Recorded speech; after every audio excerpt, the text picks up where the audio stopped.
Welcome back to the channel. Today, we're shining the spotlight on a remarkable figure in football history, Fernando Peyroteo, a name that might not be as well known as Pelé or Cristiano Ronaldo, but his legacy is nothing short of extraordinary. Long before the legendary Brazilian Pelé started breaking all sorts of goal-scoring records with Santos and the Brazilian national team, there was another man who shared the same language and should go down in history as one of the game's greatest finishers. When asked to name football's most prolific goalscorers, most people would immediately think of Pelé, Romario, and Ferenc Puskás. But few would mention Portuguese striker Fernando Peyroteo. His name alone is impressive, but his record is even more astonishing. Peyroteo scored an average of 1.61 goals per game during his time with Portuguese giant Sporting Lisbon in the 1930s and 40s.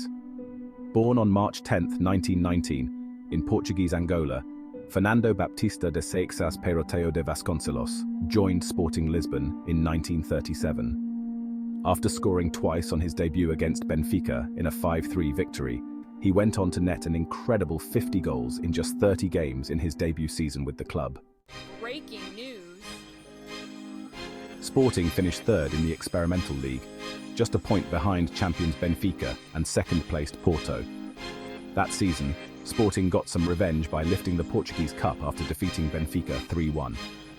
Although Peyroteo didn't score in the final, it marked the beginning of his trophy-laden journey with the Lions.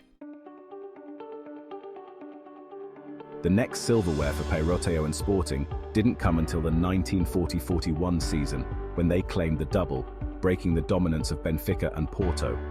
Sporting won the league by 3 points, scoring 58 goals in a 14-game season, with Peyroteo contributing 29 of those goals, becoming the top scorer for the third time in 4 seasons. Sporting's dominance continued as they also won the Portuguese Cup after a 4-1 victory over Belenenses in the final, capping off a remarkable cup run with incredible results against teams like Seixal, Vitória de Guimarães, and Unidos de Lisboa. For the next 2 seasons, Sporting finished second behind Benfica, but things changed in the 1943-44 season. This marked the start of a hugely successful period for the Green and Whites, thanks to the mythical Sporting side known as the Cinco Violinos, 5 violins, who played together from 1946 to 1949. During the 1946-47 season, Sporting achieved the historic feat of scoring 123 goals in a 26-game season, averaging 4.7 goals per game. Peyroteo again became the league's top scorer, netting 43 goals in just 19 games, a record that stood until 1974. The other 4 of the 5 violins were also prolific, with Jesus Correa scoring 41 goals in all competitions, while Vasquez, Travassos, and Albano also contributed significantly.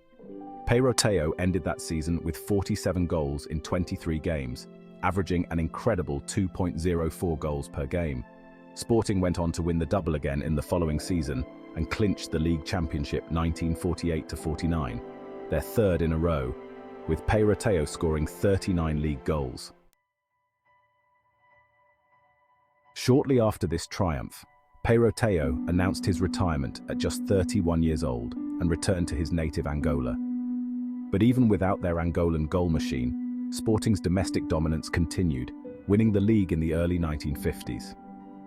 During his time with the Lions, Peyroteo scored 539 goals in just 334 official games, winning a total of 11 trophies.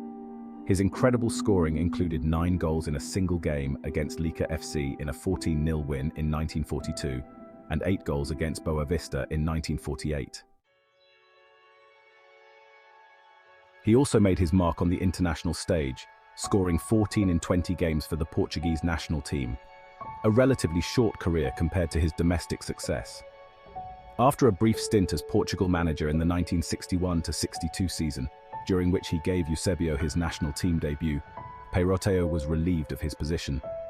Sadly, he passed away in 1978 at just 60 years old. To this day, Peyroteo remains a club legend whose goal-scoring exploits have yet to be matched. If you enjoyed this deep dive into the life of Fernando Peyroteo, make sure to hit that like button, subscribe, and let us know in the comments who you'd like us to cover next. Thanks for watching, and we'll see you in the next video.